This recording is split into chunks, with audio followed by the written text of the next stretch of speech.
नमस्कार विद्यार्थी मित्रों, ऑनलाइन लेक्चर में आपनु हार्दिक स्वागत है। विषय विज्ञान विषयांक है आज आपणो रासायनिक समीकरणों, जेनो अभ्यास आम जोईए तो आपणे आगला लेक्चर में कर लीधो तो रासायनिक समीकरणों होय ए केटला प्रकारना होय तो के 3 प्रकार। पहलू तो के शब्दों द्वारा रजूआत थाय केवुं समीकरण शाब्दिक। बीजू तो कि शब्दों में संज्ञानो उपयोग करीने जे समीकरण लखवामां आवे ए समीकरण ने केवुं समीकरण कहेवाय? माळखाकीय अथवा असमतोलित समीकरण। छेल्ले तो कि ई समीकरण में दळ संचयनो नियम के दळ द्रव्य संचयनो नियम एटले के डाबी बाजू प्रक्रियकोनुं कुल दळ बराबर ज निपजनुं दळ थाय एना माटे जे समीकरण बनाववामां आवे ए समीकरण केवुं समीकरण कहेवाय? समतोल। तो આજે આપણે છે હજી ઘણા બધા એવા સમીકરણોની પ્રેક્ટિસ કર્યું, જેમાં શાબ્દિક સમીકરણ આપ્યું હોય, શાબ્દિક ઉપરથી આપણે માળખાકીય સમીકરણ કર્યું અને માળખાકીય સમીકરણમાંથી અંતે આપણે કેવું સમીકરણ કર્યું? સમતોલિત સમીકરણ। બીજી એક બાબત તો કે તમને દરેકને છે એ કેટલાક આણ્વીય સૂત્રો છે એ મોકલવામાં આવશે। એક વ્યવસ્થિત બુકમાં લખી, दाखला तरीके एल्युमिनियम क्लोराइड तो हाँ मैं AlCl3 एटले के एल्युमिनियम क्लोराइडनुं आणवीय सूत्र शुं थाय? AlCl3। आगळ आपणे वात करीए समीकरण समतोलित करवुं होय तो जे ते तत्वनुं जे आणवीय सूत्र होय एमां आपणे कोई फेरफार करी शकीए नहीं। आगळ जरूरियात मुजब आपणे पूर्वक मूकी शकीए पण एनुं जे सूत्र हशे एमां कोई फेरफार करी शकशुं नहीं। एटले पहेलुं काम आपणे बधाए शुं करवानुं हतुं के आ जे 30-35 आणवीय सूत्र छे ए व्यवस्थित बुक में लखी अने पाका कर लेवा के जे दाखला तरीके बेरियम सल्फेट होय तो बेरियम सल्फेटनुं आणवीय सूत्र थाय BaSO4। पछी एनी आगळ आपणे समतोलित कर्युं तो आगळ जे जरूरियात मुजब पूर्वक मूकी शक्युं पण ए BaSO4 एटले के बेरियम सल्फेटनुं जे आणवीय सूत्र थाय एमां आपणे कंई फेरफार करी शकीए नहीं। एटले एनी बधाए तैयारी राखवानी छे। आजे आपणे छे एवा केटलाक उदाहरण जोई, जेम के दाखला तरीके पहलू एक आपणे उदाहरण जोईए। शाब्दिक समीकरण लखीए आपणे। एक प्रक्रियक छे हाइड्रोजन, एक प्रक्रियक कोण छे? हाइड्रोजन। अने बीजो प्रक्रियक छे क्लोरीन। क्यो प्रक्रियक छे? क्लोरीन। प्रक्रियाने अंते बने हुं तो के हाइड्रोजन क्लोराइड। प्रक्रियाने अंते बने हुं हाइड्रोजन क्लोराइड। आ जे समीकरण आपणे आप्युं ए समीकरण केवुं आप्युं छे? शाब्दिक। हवे ई शाब्दिक समीकरण ने आपणे पहेला केवुं बनाववानुं? माळखाकीय। अने माळखाकीय उपरथी आपणे अंते केवुं करवानुं? समतोल। हवे तो के आ जे शाब्दिक समीकरणमांथी माळखाकीय समीकरण लखवुं एटले पहेला तो जे ते प्रक्रियक होय एनी संज्ञा लखवानी। केम जेम के हाइड्रोजन छे तो H प्लस क्लोरीन नी संज्ञा Cl। हाइड्रोजन क्लोराइड नुं आणवीय सूत्र थाय HCl। हवे तो के घणीवार एवुं बने के आपणे आ रीते लखी नाखीए तो हजी आ समीकरण आपणुं छे ने माळखाकीय ज थाय। केम के आगळना धोरणमां आपणे अभ्यास कर्यो एम हाइड्रोजन क्यारेय स्वतंत्र अस्तित्व धरावे नहीं। क्यारे हाइड्रोजननो एक परमाणु होय नहीं, हमेशा हाइड्रोजनना केटला परमाणु होय? 2। अब जो पहला लख्युं तो ये माळखाकीय थयुं हतुं। हवे आ माळखाकीयने आपणे केवुं बनाव्युं है? समतोलित बनावेल। हाइड्रोजन स्वतंत्र अस्तित्व न धरावतो एटले आपणे शुं कर्युं? H2। हवे H2 प्लस Cl तो बन्युं शुं?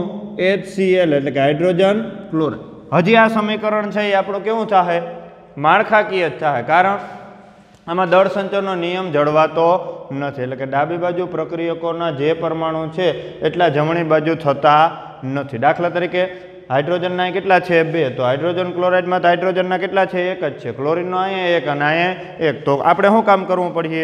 डाबी बाजू जे हाइड्रोजन 2 परमाणु छे जमणी बाजू कोण केटला करवा जोईए? 2। तो हाइड्रोजन क्लोराइड HCl छे एनी आगळ केटला पूर्वक मूकवा पड़े? 2। एटले हाइड्रोजन 2 थई गया। एनी सामे जेवुं हाइड्रोजन क्लोराइड HCl आपणे आगळना लेक्चरमां चर्चा करी हती जे पूर्वक आपणे आगळ मूकशुं ए बधाने अनुसार हाइड्रोजन 2 गणा है, क्लोरीन केटला गणा है? 2 गणा। तो क्लोरीन 2 तो आपणे शुं कर्युं? क्लोरीन केटला परमाणु दर्शाव्युं? 2। आम H2 प्लस Cl2 तो बन्युं शुं? 2HCl એટલે કે હાઇડ્રોજનના 2 પરમાણુ પ્લસ ઓક્સિજનના ક્લોરીનના 2 પરમાણુ, તો હાઇડ્રોજન ક્લોરાઇડના કેટલા પરમાણુ બને? 2. આમ આ જે સમીકરણ થયું એ સમીકરણ કેવું થયું? સમતોલ.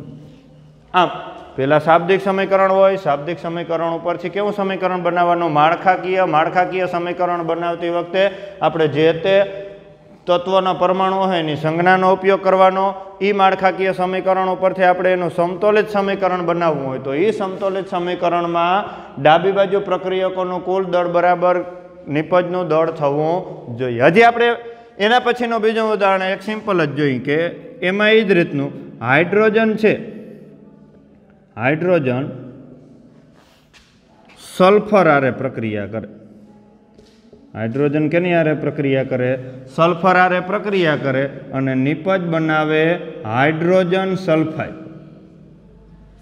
Hydrogen sulphide. શું નિપજ બનાવે? Hydrogen sulphide. તો પહેલા આ કેવું સમીકરણ થયું? શાબ્દિક. શાબ્દિક સમીકરણને આપણે માળખાકીય બનાવવું હોય તો હાઇડ્રોજનની સંજ્ઞા શું લખ્યું આપણે? H. સલ્ફરની સંજ્ઞા શું લખ્યું? S. હાઇડ્રોજન સલ્ફાઇડનું આણ્વીય સૂત્ર થાય H2S. હાઇડ્રોજન સલ્ફાઇડનું આણ્વીય સૂત્ર શું થાય? H2S. આગળ મેં કીધું એમ લેક્ચર આપણો જેવો પૂરો થાય એની પહેલાં તમને છે એ 30-35 છે આણ્વીય સૂત્ર આવીએ કે હાઇડ્રોજન ક્લોરાઇડ તો HCl થાય, હાઇડ્રોજન સલ્ફાઇડ તો H2S થાય. આ પહેલાં તૈયારી વ્યવસ્થિત લખી અને કરી લેવાની. જે આપણે જે આણ્વીય સૂત્ર છે એ ખાસ પાકા કરવાના રહી. હવે આ સમીકરણ થયું કેવું થયું? માળખાકીય. હવે આને સમતોલિત કરવું હોય તો ડાબી બાજુ જે તે તત્વના પરમાણુની સંખ્યા કેવી થવી જોઈએ? સમાન થવી જોઈએ. તો હાઇડ્રોજન સલ્ફાઇડમાં હાઇડ્રોજનના કેટલા છે? 2. તો જમણી બાજુ 2 આમે કરવા જ પડીએ. હાઇડ્રોજન સ્વતંત્ર અસ્તિત્વ ધરાવે નહીં. એટલે હાઇડ્રોજનના કેટલા પરમાણુ થયા? 2. સલ્ફરનો કેટલા પરમાણુ? 1. તો બેનું શું? Hydrogen sulphide. સલ્ફાઇડની આગળ અથવા એના પરમાણુની કોઈ સંખ્યામાં આપણે ફેરફાર કરવો પડશે નહીં. અહીંયા આપણે ક્લોરીનના 2 કરવા પડ્યા હતા, કારણ આપણે આગળ 2 મૂકવા પડ્યા હતા. આગળ 2 મૂક્યા એટલે હાઇડ્રોજનના 2 ગણાયણા અને ક્લોરીનના 2 ગણાયણા. પણ હાઇડ્રોજન સલ્ફાઇડનું આણ્વીય સૂત્ર શું થાય? H2S. હાઇડ્રોજનના 2 હોય અને સલ્ફરનો કેટલો હોય? 1 હોય. એટલે હાઇડ્રોજનના 2 થઈ ગયા, સલ્ફરનો 1 1. આમ પહેલાં આપણે કેવું સમીકરણ? શાબ્દિક હોય, શાબ્દિક ઉપરથી માળખાકીય બનાવવાનું, માળખાકીય ઉપરથી કેવું બનાવવાનું? સમતોલ. હજી આપણે એક ત્રીજું ઉદાહરણ જોઈએ જેમાં હાઇડ્રોજન છે, હાઇડ્રોજન નાઇટ્રોજન સાથે પ્રક્રિયા કરે. હાઇડ્રોજન કેની હારે પ્રક્રિયા કરે? નાઇટ્રોજન સાથે પ્રક્રિયા કરી અને એમોનિયા વાયુ બનાવે. કયો વાયુ બનાવે? એમોનિયા. આ સમીકરણ થયું એ કેવું સમીકરણ થયું? શાબ્દિક. એ શાબ્દિક સમીકરણને આપણે પહેલાં કેવું બનાવ્યું? માળખાકીય બનાવ્યું. એટલે જે તે તત્વની સંજ્ઞાનો આપણે ઉપયોગ કર્યો. હાઇડ્રોજન એટલે H, નાઇટ્રોજન એટલે N. હવે તો કે એમોનિયાનું આણ્વીય સૂત્ર થાય NH3. એમોનિયાનું આણ્વીય સૂત્ર શું થાય? NH3. આ ખાસ પાકા કરવાના મેં હમણાં કીધું એમ. હવે તો કે માળખાકીય સમીકરણ માત્ર આ માળખું સમજૂતી આપે કે H એટલે હાઇડ્રોજન, N એટલે નાઇટ્રોજન ને NH3 એટલે એમોનિયા. એટલે કે હાઇડ્રોજન નાઇટ્રોજન સાથે રાસાયણિક પ્રક્રિયા કરે તો શું બનાવી નાખે? એમોનિયા બનાવે. હવે તો કે સમીકરણ સમતોલિત કરવા માટે પહેલાં આપણે તો એ તો ખબર જ છે કે હાઇડ્રોજન ક્યારે સ્વતંત્ર અસ્તિત્વ ધરાવતો નથી. એટલે જ્યાં પણ પ્રક્રિયક હોય કે નિપજ હોય, જ્યાં હાઇડ્રોજનનો ઉલ્લેખ થતો હોય ત્યાં શું લખી નાખવાનું? H2. હવે સમીકરણ સમતોલિત કરવા માટે આપણે એમ વિચારીએ તો નાઇટ્રોજનના કેટલા પરમાણુ? 1.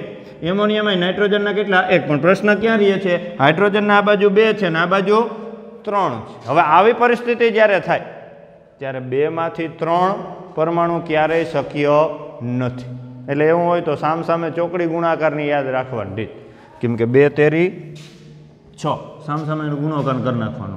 હવે 2 તેરી 6 પરમાણુ કરવા પડી. કેમ કે મેં કીધું હાઇડ્રોજનના 2 માંથી 3 ક્યારેય થશે નહીં. આપણે અહીંયા આગળ ગમે એટલા પૂર્વક મૂક્યું એટલે અહીંયા 2 હારે ગુણા છે.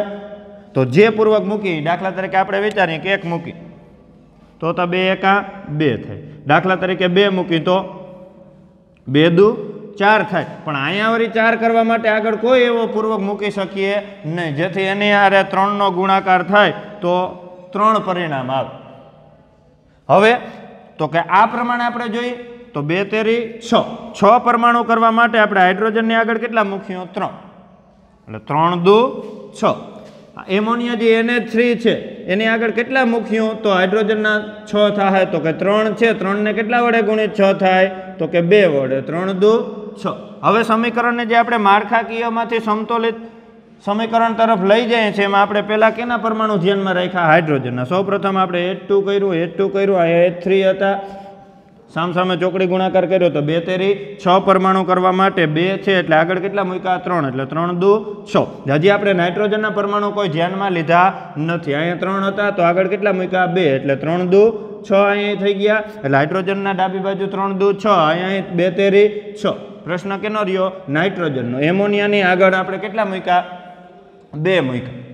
હવે એમોનિયાની આગળ આપણે 2 મૂક્યા એટલે નાઇટ્રોજનના કેટલા ગણા છે? 2. તો નાઇટ્રોજનના 2 કરવા માટે N એટલે કે નાઇટ્રોજનના આપણે ડાબી બાજુ કેટલા પરમાણુ દર્શાવ્યું? 2. આમ આ સમીકરણ કેવું થઈ ગયું? સમતોલિત થઈ ગયું. 3H2 પ્લસ N2 તો શું બન્યું? 2NH3. એટલે કે હાઇડ્રોજન નાઇટ્રોજન વચ્ચે રાસાયણિક પ્રક્રિયા થાય તો કયો વાયુ બને? એમોનિયા વાયુ બને. પછી તો કે એના પછી હજી આપણે ઘણા બધા એવા ઉદાહરણ છે, જેમ કે સોડિયમ છે એ પાણી હારે પ્રક્રિયા કરે. સોડિયમ કેની હારે પ્રક્રિયા કરે? પાણી હારે. તો આપણે પહેલાં સમીકરણ આખું લખીએ તો પ્રક્રિયક કોણ થયું? સોડિયમ પ્લસ કોણ? પાણી. ઘણીવાર છે એ ગૌણ નિપજે મળે. ગૌણ નિપજ કઈ રીતે મળે એ આપણે જોઈએ. આમાં જ જોઈએ તો મુખ્ય એક જ નિપજ મળી, બીજી કોઈ નિપજ મળી નથી. હવે સોડિયમ પાણી હારે પ્રક્રિયા કરે તો એક મુખ્ય નિપજ છે એ સોડિયમ હાઇડ્રોક્સાઇડ બનાવે. શું બનાવે? સોડિયમ હાઇડ્રોક્સાઇડ મુખ્ય નિપજ. હવે તો કે આ કેવું સમીકરણ થયું? શાબ્દિક. હવે શાબ્દિક સમીકરણ એટલે એમાંથી માળખાકીય બનાવવા માટે આપણે સોડિયમની સંજ્ઞાનો શું ઉપયોગ કર્યું? Na. પાણી એટલે H2O. પડી ખબર?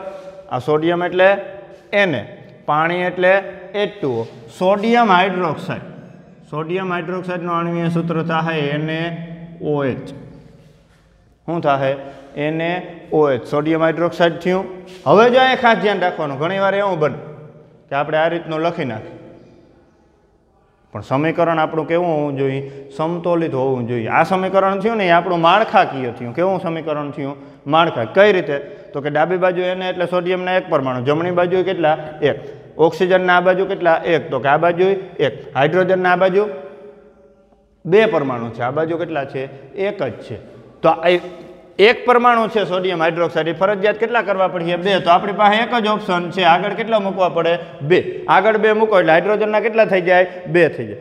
પણ પ્રશ્ન શું રહીએ કે જેવો આપણે સોડિયમ હાઇડ્રોક્સાઇડને આગળ 2 મૂક્યું એટલે સોડિયમના 2 ગણા છે, ઓક્સિજનના 2 ગણા છે અને હાઇડ્રોજનના 2 ગણા. હાઇડ્રોજનના 2 ની તો આપણે જરૂરિયાત હતી જ, પણ સાથે સાથે ઓક્સિજનના કેટલા થઈ ગયા? 2 થઈ ગયા. હવે ઓક્સિજનના 2 કરવા માટે ફરજિયાત આપણે પાણીની આગળ કેટલા મૂકવા પડે?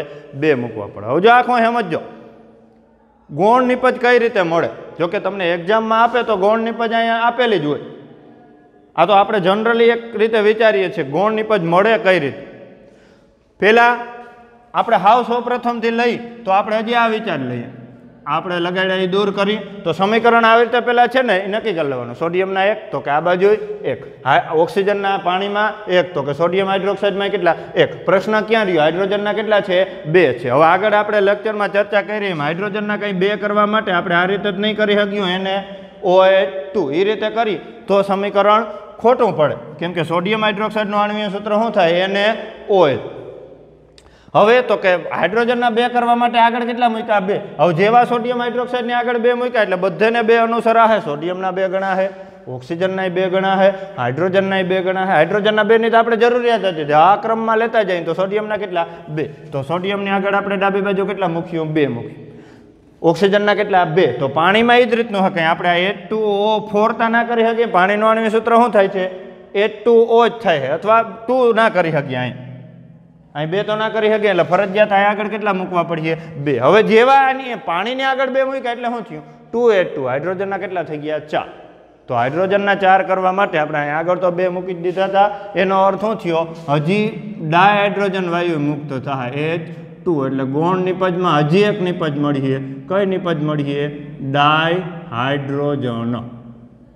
કઈ નિપજ મળી છે? ડાયહાઇડ્રોજન. હવે સમીકરણ આપણે જોશું તો ડાબી બાજુ સોડિયમના 2, આ બાજુ 2, ડાબી બાજુ હાઇડ્રોજનના 2 દુ 4, તો સોડિયમ હાઇડ્રોક્સાઇડમાં 2 અને ડાયહાઇડ્રોજનમાં હાઇડ્રોજનના 2 એટલે 2 ને 2 4.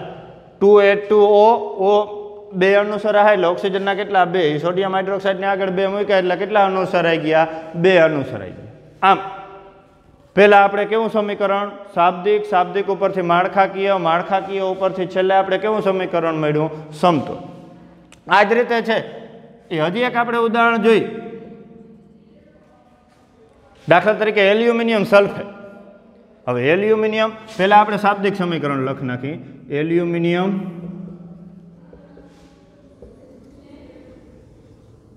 Sulphate plus barium chloride. Barium chloride. Aluminium sulphate plus barium chloride, તો નિપજ એક મળી છે બેરિયમ સલ્ફેટ. Barium sulphate. અને બીજી નિપજ મળી છે એલ્યુમિનિયમ ક્લોરાઇડ. બીજી નિપજ કઈ મળી છે? Aluminium chloride. હવે ઘણી વાર એવું બને કે તમને આખી શાબ્દિક રજૂઆત આપે કે એલ્યુમિનિયમ સલ્ફેટ છે એ બેરિયમ ક્લોરાઇડ આરે સંયોજાય અને બેરિયમ સલ્ફેટ અને એલ્યુમિનિયમ ક્લોરાઇડ નિપજ આપે છે અથવા બનાવે છે. તો આવી શાબ્દિક રજૂઆત ઉપરથી પહેલાં આપણે શાબ્દિક સમીકરણ બનાવવું હોય તો aluminium sulphate plus barium chloride, તો બન્યું શું? બેરિયમ સલ્ફેટ અને એલ્યુમિનિયમ ક્લોરાઇડ. આગળ મેં કીધું એમ પહેલાં તમારે શું કામ કરવાનું છે? જેવો વિડીયો લેક્ચર આપણે હવે શું કરીએ? વિડીયો લેક્ચર જેવો આવશે ને એની પહેલાં હું તમને ગ્રુપમાં આપણે એક ફોટો મોકલી દઈશ. એમાં જે આ 30-35 આણ્વીય સૂત્ર આવશે. એટલે સૌપ્રથમ આપણે એવું કામ કરવાનું છે કે સેટ નોટમાં લખી, વ્યવસ્થિત સારા અક્ષરે લખી અને આણ્વીય સૂત્ર પાકા કરવાના. જેમ કે જો એલ્યુમિનિયમ સલ્ફેટ છે ને તો એનું આણ્વીય સૂત્ર થાય Al2 કાઉન્સની અંદર SO4 કાઉન્સ પૂરો કરીને 3. આ એલ્યુમિનિયમ સલ્ફેટનું આણ્વીય સૂત્ર થાય. એમાં આપણે કોઈ ફેરફાર કરી શકીએ નહીં. કદાચ આપણે જરૂરિયાત રહેશે તો આ એલ્યુમિનિયમ સલ્ફેટ Al2 કાઉન્સમાં SO4 કાઉન્સ પૂરો કરીને 3 છે એની આગળ મૂકી શકીએ. આના આણ્વીય સૂત્રમાં કોઈ આપણે ફેરફાર કરી શકીએ નહીં. આમ એલ્યુમિનિયમ સલ્ફેટ Al2 કાઉન્સની અંદર SO4 કાઉન્સ પૂરો કરીને 3. હવે તો કે બેરિયમ ક્લોરાઇડનું આણ્વીય સૂત્ર થાય BaCl2. એનું આણ્વીય સૂત્ર શું થાય? BaCl2. આગળ જઈએ તો કે બેરિયમ સલ્ફેટ હોય એનું આણ્વીય સૂત્ર થાય BaSO4. જ્યાં SO4 એટલે આપણે આખો સમૂહ વિચાર લેવું. સલ્ફેટ જો SO4 આપણે ગણીને તો એક એકની ગણતરી કરીને તો SO4 એટલે સલ્ફરનો એક ગણા છે, ઓક્સિજનના કેટલા ગણા છે? 4. અથવા આખું સલ્ફેટ કહી તો સલ્ફેટ SO4 એટલે કેટલા પરમાણુ થાય? 1 થાય. આગળ જોઈએ તો એલ્યુમિનિયમ ક્લોરાઇડ. એલ્યુમિનિયમ ક્લોરાઇડનું આણ્વીય સૂત્ર થાય AlCl3. જો અમુક બાબત છે, દાખલા તરીકે બેરિયમ ક્લોરાઇડ છે તો બેરિયમ છે એ Li2 કેટલામાં નંબરે આવે? ચોથા નંબરે આવે. તો ઇલેક્ટ્રોન રચના શું થઈ? 2 તો છેલ્લી કક્ષામાં 2 ઇલેક્ટ્રોન હોય, એ 2 ઇલેક્ટ્રોન હોય એટલે બેરિલિયમ છે એ 2 ઇલેક્ટ્રોન શું કરે? ગુમાવે. સામે ભેગું જોડાયેલું હોય કોણ? ક્લોરીન. હવે ક્લોરીન કેટલા ઇલેક્ટ્રોન મેળવે? ક્લોરીન એટલે કેટલામાં નંબરે આવે? 17માં નંબરે. એની ઇલેક્ટ્રોન રચના શું થઈ જાય? 2, 8, 7. હવે 7 હોય એટલે તે 1 ઇલેક્ટ્રોન શું કરે?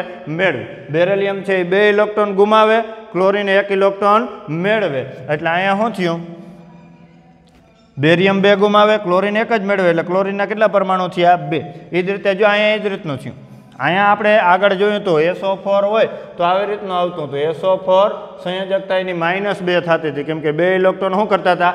મેળવતા હતા. બેરિયમ 2 ગુમાવે, એ સલ્ફેટ 2 મેળવી લે. અહીં એલ્યુમિનિયમ એટલે 13માં નંબરે આવે. હવે 13માં નંબરે આવે એટલે ઇલેક્ટ્રોન રચના શું થાય? એની 2, 8, 3 એટલે 3 ઇલેક્ટ્રોન શું કરે? એ ગુમાવે. સામે ક્લોરીન છે એ 1 જ ઇલેક્ટ્રોન મેળવે એટલે ક્લોરીનના કેટલા પરમાણુ લેવા પડીએ? 3. એટલે એલ્યુમિનિયમ ક્લોરાઇડનું આણ્વીય સૂત્ર શું થાય? AlCl3. આમ આ સમીકરણમાં આપણે કેવું સમીકરણ થયું તો કે શાબ્દિક ઉપરથી કેવું બનાવ્યું આપણે માળખાકીય, એટલે જે તે પ્રક્રિયક હોય કે નિપજ હોય એનો આપણે આણ્વીય સૂત્ર મૂક્યા અથવા સંજ્ઞાનો આપણે એનો ઉપયોગ કર્યો. હવે તો કે આ માળખાકીય સમીકરણ ઉપરથી આપણે કેવું સમીકરણ બનાવવાનું છે? સમતોલ. હવે સમતોલિત સમીકરણ બનાવવા માટે તો કે પહેલાં છે એ પરમાણુની ગણતરી કરી લેવાની. દાખલા તરીકે એલ્યુમિનિયમ આપણે વિચારીએ તો એલ્યુમિનિયમના આ બાજુ કેટલા? 2. Al2 છે એટલે કેટલા? 2. તો આ બાજુ કેટલા છે? 1 જ. SO4 આખો સલ્ફેટ ક્રિયાશીલ સમૂહ વિચારી, મેં કીધું એક એકનો આપણે વિચારીએ તો સલ્ફર 1 થાય, ઓક્સિજનના કેટલા થાય? 4 થાય. જો આ રીતે વિચારીએ તો કાઉન્સ કરીને પાછા 3 છે એટલે S એટલે સલ્ફરના 3 થાય, O એટલે 4 તેરી કેટલા થાય? 12 થાય. પણ આપણે અહીંયા અલગ અલગ નહીં વિચાર્યું, આખો સમૂહ જ વિચાર લો. SO4 એટલે શું? સલ્ફેટ. સલ્ફેટના કેટલા પરમાણુ? 3. હવે આ બાજુ જો તો SO4 એની આગળ કંઈ મૂકેલું નથી, કાઉન્સ કરીને ત્યાં કંઈ આવતું નથી, તો એનો અર્થ શું થયો? સલ્ફેટના કેટલા પરમાણુ કરવા પડીએ આપણે? 3. પછી આ રીતે વિચારીએ તો Ba એટલે બેરેલિયમ, આ બાજુ 1, આ બાજુ 1. અહીંયા પ્રશ્ન થાય છે ક્લોરિનના 2 છે, અહીંયા કેટલા છે? 3 છે. એટલે એનો અર્થ શું થયો? માળખાકીય સમીકરણમાં આપણે ઘણા બધા ફેરફાર કરવા પડશે. આમ જોઈએ ને તો બેરેલિયમના જ સમાન પરમાણુ છે, બાકી તમે જો એલ્યુમિનિયમના 2 જો તો અહીંયા કેટલા છે? 1 છે. સલ્ફેટના 3 છે તો અહીંયા સલ્ફેટના કેટલા છે? 1 છે. ક્લોરિનના કેટલા છે? 2 છે તો અહીંયા કેટલા છે? 3 છે. હવે તો કે સૌથી વધુ પરમાણુ ધરાવતો હોય એવાની આપણે પસંદગી કરવાની. દાખલા તરીકે એલ્યુમિનિયમ, પછી ડાબી બાજુ હોય જમણી બાજુ હોય. એલ્યુમિનિયમના વધુમાં વધુ કેટલા છે? તો કે 2. સલ્ફેટના વધુમાં વધુ કેટલા છે? તો કે 3. ક્લોરિનના વધુમાં વધુ કેટલા છે? તો કે 3. એટલે એનો અર્થ શું થયો? સલ્ફેટના 3 અને ક્લોરિનના કેટલા છે? 3 છે. વધારે હોય એની જ પસંદગી કરવાની. તો દાખલા તરીકે આપણે વિચારીએ કે સલ્ફેટની આપણે પસંદગી કરી, તો હવે આવા સમીકરણ હોય એ ભલે કદાચ આપણે 4-5 સ્ટેપમાં થાય તો પણ હાલે. છેલ્લે આપણે કેવું મળવું જોઈએ? સમતોલિત સમીકરણ મળવું જોઈએ. તો હવે આપણે કેની પસંદગી કરી છે? સલ્ફેટ. સલ્ફેટ એટલે SO4. આ જ આપણે ધ્યાનમાં લેવાનું છે. બીજા કોઈ તત્વના પરમાણુની આપણે સંખ્યા અત્યાર પૂરતી ધ્યાનમાં લેવાની નથી. હવે અહીં પ્રશ્ન શું થાય છે? Al2 કાઉન્સની અંદર SO4 કાઉન્સ પૂરો કરીને કેટલા? 3. એટલે કાઉન્સ પૂરો કરીને 3 છે એટલે સલ્ફેટના કેટલા થાય? 3. હવે જમણી બાજુ જાઓ તો બેરિયમ સલ્ફેટ. બેરિયમ સલ્ફેટનું આણ્વીય સૂત્ર શું થાય છે? BaSO4. બેરેલિયમ છે એ 2 ગુમાવે, સલ્ફેટ 2 મેળવે એટલે BaSO4. હવે સલ્ફેટના આ 3 પરમાણુ કરવા માટે આપણી પાસે આગળ 3 મૂકવા સિવાય કોઈ ઉપાય નથી, કેમ કે જો ત્યાં આપણે 3 દર્શાવીશું તો પાછું એનું આણ્વીય સૂત્ર ખોટું રહેશે. એટલે આપણે શું સુધારો કર્યું તો કે સમીકરણ એ જ રીતનું આપણે લખ્યું Al2 કાઉન્સની અંદર SO4 કાઉન્સ પૂરો કરીને 3 પ્લસ બીજાના આણ્વીય સૂત્રમાં આપણે કોઈ ફેરફાર અત્યારે કરશું નહીં. બેરેલિયમ ક્લોરાઇડ એટલે BaCl2 પ્રક્રિયાના અંતે બને શું તો કે બેરિયમ સલ્ફેટ. એક નિપજ શું મળે? Barium sulphate BaSO4. એમાં સલ્ફેટના 3 પરમાણુ કરવા માટે આપણે આગળ કેટલા મૂક્યા? 3. AlCl3 આપણે પાછું એમને જ રાખ્યું. એમાં આપણે અત્યારે કોઈ સુધારા વધારા કરશું નહીં. આમ પહેલા સ્ટેપમાં આપણે સલ્ફેટના પરમાણુ છે એ ડાબી જમણી બાજુ કેવા થઈ ગયા? સમતોલિત થઈ ગયા. એ કદાચ સમતોલિત કરવામાં બીજામાંય કોઈ ફેરફાર થયેલો હોય, જેમ કે બેરેલિયમ સલ્ફેટ છે ને આગળ 3 મૂક્યા એટલે બેરેલિયમને કેટલા ગણાઈ ગયા? 3 ગણાય. તો અહીંયા આપણે કેટલા મૂકવા પડીએ? 3 મૂકવા પડીએ. એટલે વળી પાછું એક સ્ટેપ આગળ વધવાનું. ભલે કદાચ 4-5 સ્ટેપ થાય, બીજા કોઈમાં આપણે ફેરફાર કર્યું નહીં. જે આપણે જ્યાંથી સુધારો વધારો થાય ને ત્યાંથી આગળ હાલતું જ લેવાનું. સલ્ફેટના 3 કરવા માટે આપણે આગળ કેટલા મૂક્યા? બેરિયમ સલ્ફેટને આગળ 3. તો બેરેલિયમને કેટલા ગણાઈ ગયા? 3. તો 3 કરવા માટે આપણે અહીંયા આગળ પાછો 3 મૂકી દેવું. તો એલ્યુમિનિયમ સલ્ફેટ એટલે Al2 કાઉન્સમાં SO4 કાઉન્સ પૂરો કરીને 3. બેરેલિયમના 3 કરવા માટે જે આ BaCl2 છે એની આગળ આપણે કેટલા મૂક્યું? 3 કરવા માટે. બીજા આપણે કોઈ સુધારા વધારા કરશું નહીં. તો 3 એ ઓલું આગળનું બેઠે બેઠું મૂકતું જ જવાનું. 3 BaSO4 પ્લસ AlCl3 ના 3. આમ જોઈએ તો અત્યાર સુધીના 2 સ્ટેપમાં સલ્ફેટના આ બાજુ 3, આ બાજુ કેટલા? 3. બેરેલિયમના આ બાજુ કેટલા? 3. તો કે આ બાજુ કેટલા? 3. હવે પ્રશ્ન ક્યાં રહ્યો? એલ્યુમિનિયમ અને ક્લોરિનના. જો ક્લોરીનના પરમાણુ આપણે ડાબી બાજુ વિચારીએ તો BaCl2 બેરિલિયમ ક્લોરાઇડની આગળ આપણે 3 મૂક્યા એટલે બેરિલિયમના 3 ગણા છે, ક્લોરીનના 3 દો 6 ગણા છે. એલ્યુમિનિયમના વિચારીએ તો આ બાજુ કેટલા 2, આ બાજુ વિચારીએ તો AlCl3 એલ્યુમિનિયમ ક્લોરાઇડમાં એલ્યુમિનિયમના કેટલા થાય 1 થાય, ક્લોરીનના કેટલા થાય 3 થાય. પછી આમાંથી આપણે કોઈ પણ પસંદગી કરી શકીએ. એલ્યુમિનિયમના 2 અને ક્લોરીનના કેટલા કરવાના છે 6. તો આ જ બાજુ સુધારો વધારો કરવો પડીએ, એમાં એલ્યુમિનિયમના 2 કરવા પડીએ, ક્લોરીનના કેટલા કરવા પડીએ 6. તો સિમ્પલ જ છે, આપણે આગળ 2 મૂકી દેવું એટલે એલ્યુમિનિયમના કેટલા થઈ જાય 2, ક્લોરીનના કેટલા થઈ જાય 2 તેરી 6 થઈ જાય. બાકીના સમીકરણ આપણે એમને જ લઈ જાઉં તો છેલ્લે જે સમીકરણ સમતોલિત મળે એ શું થાય Al2 કૌંસમાં SO4 કૌંસ પૂરો કરીને 3 એટલે કે aluminium sulphate plus barium chloride એટલે 3BaCl2 ના Cl2 પ્રક્રિયાના અંતે બેરિયમ સલ્ફેટના 3 પરમાણુ 3BaSO4 પ્લસ શું થાય એલ્યુમિનિયમ ક્લોરાઇડની આગળ આપણે કેટલા મૂક્યું 2 AlCl3. હવે આ સમીકરણ આપણું મળ્યું એ કેવું મળ્યું સમતોલિત મળ્યું. કારણ તો કે એલ્યુમિનિયમના બાજુ એક એકની ગણતરી કરી લેવાની. એલ્યુમિનિયમના બાજુ કેટલા પરમાણુ 2, તો આ બાજુ એલ્યુમિનિયમ ક્લોરાઇડની આગળ 2 મૂક્યા એટલે એલ્યુમિનિયમના કેટલા ગણાઈ ગયા 2. એથી આગળ જઈએ તો SO4 એટલે કે સલ્ફેટના કેટલા પરમાણુ કૌંસ પૂરો કરીને છે 3 એટલે 3 પરમાણુ. તો જમણી બાજુ જાઓ તો બેરિલિયમ સલ્ફેટ છે BaSO4 એની આગળ કેટલા છે 3, આગળ 3 છે એટલે બેયને અનુસર આ બેરિલિયમના 3 થાય ને આ સલ્ફેટના કેટલા થાય 3. આમ ડાબી બાજુ સલ્ફેટના 3, જમણી બાજુ કેટલા 3.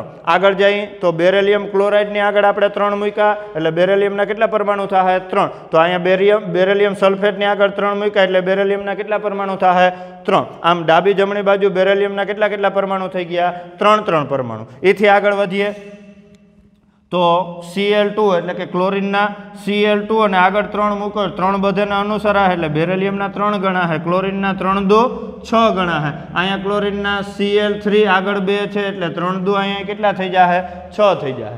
એલ્યુમિનિયમનો કોઈ પ્રશ્ન જ નથી. Al2 એલ્યુમિનિયમના ડાબી બાજુ 2 છે તો જમણી બાજુ AlCl3 એના કેટલા પરમાણુ આગળ 2 મૂક્યા એટલે એલ્યુમિનિયમના કેટલા ગણા છે 2 ગણા. પણ આગળ મેં કીધું જે આપણી પાસે જે ટૂંકમાં કહીએ તો 30-35 આણ્વીય સૂત્ર થાય, જે સંયોજનોના સૂત્ર થાય એ ખાસ યાદ રાખવાનું. દાખલા તરીકે આમાં જો આપણે જોઈએ તો હાઇડ્રોજન ક્લોરાઇડ આપણે એક આવ્યું, હાઇડ્રોજન સલ્ફાઇડ આવ્યું, પછી એમોનિયા આવ્યું, સોડિયમ હાઇડ્રોક્સાઇડ આવ્યું, પછી આમાં આ બધા લાગુ પડી શકે. એલ્યુમિનિયમ સલ્ફેટ છે, બેરિયમ ક્લોરાઇડ છે, બેરિયમ સલ્ફેટ છે, એલ્યુમિનિયમ ક્લોરાઇડ છે. પછી આપણે એ ખબર હોવી જોઈએ કે બેરિયમ સલ્ફેટ છે તો એનું આણ્વીય સૂત્ર શું થાય BaSO4, એલ્યુમિનિયમ ક્લોરાઇડ હોય તો AlCl3. જે તત્વ જેટલા ઇલેક્ટ્રોન આગળ આપણે અભ્યાસ કર્યો એમ જેટલા ઇલેક્ટ્રોન ગુમાવે ને એટલા સામે મેળવવા જોઈએ. એના આધારે જે તે સંયોજનનો સૂત્ર નક્કી થાય. આમ આજે આપણે જે આ 4-5 ઉદાહરણ દ્વારા પ્રેક્ટિસ કરી કે કઈ રીતે શાબ્દિક સમીકરણને માળખાકીય બનાવવાનું અને માળખાકીયને સમતોલિત બનાવવાનું. હવે પછી આપણે તો કે ઘણી બધી રાસાયણિક પ્રક્રિયાઓ થઈ. આ રાસાયણિક પ્રક્રિયાઓના આપણે જુદા જુદા પ્રકારો વિશે અભ્યાસ કર્યો. આમાં જોઈ તો અહીંયા તમે જોવો તો 2 પ્રક્રિયકો જોડાણા, એક નવી નિપજ બની. આમાંય 2 પ્રક્રિયકો જોડાણા, એક નવી નિપજ બની. આમાંય 2 પ્રક્રિયકો જોડાઈને એક નિપજ બની. આ 3 ઉદાહરણનો આપણે અર્થ જોવો તો આપણે એમ કહી શકીએ કે 2 કે તેથી વધારે પ્રક્રિયકો જોડાય અને કંઈક નવું સંયોજન બને છે. આ પ્રક્રિયાને સંયોગીકરણ કહેવાય. કઈ પ્રક્રિયા કહેવાય સંયોગીકરણ. પછી બીજો પ્રકાર આપણે વિઘટન આવીએ. વિઘટન એટલે છૂટું પડવું. તો એ સંયોગીકરણ કરતાં કેવી પ્રક્રિયા થાય ઉલટ, જેનો આપણે નેક્સ્ટ લેક્ચરમાં અભ્યાસ કર્યો. પણ સૌપ્રથમ પહેલાં આ વિડીયો આવે એની પહેલાં છે એ તમને 30-35 આણ્વીય સૂત્ર લખેલા હશે, એની પાછી ઝૂમમાં ટેસ્ટ હશે. એટલે એ ખાસ તૈયારી કરવાની. સેટ નોટમાં વ્યવસ્થિત સંયોજનનું નામ અને એનું સામું આણ્વીય સૂત્ર લખી નાખવાનું. વધારે ચર્ચા છે એ આપણે પછીના લેક્ચરમાં કરશું.